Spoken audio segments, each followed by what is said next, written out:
Finance Act 2025, Section 37, introduces a fundamental change to how new UK residents are taxed on their foreign income and gains. Starting from the 2025 to 26 tax year, the previous remittance basis of taxation for non-UK domiciled individuals has been replaced with a straightforward 100% relief system.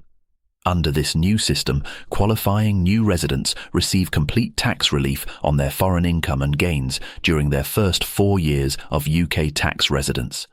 To qualify, individuals must be UK tax resident for the year in question, must not have been UK resident in any of the previous 10 consecutive tax years, and must not be disqualified. Notably, members of Parliament are disqualified. The relief is claimed through a foreign income claim in the individual's tax return, which must be submitted within 12 months of the 31st January following the end of the relevant tax year. Similar provisions exist for foreign employment income and foreign gains through separate elections and claims. Claiming this relief comes with significant trade-offs.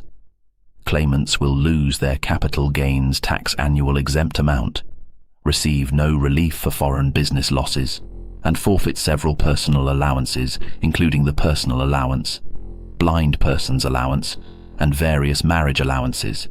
Additionally, any relief for pension contributions may be reduced.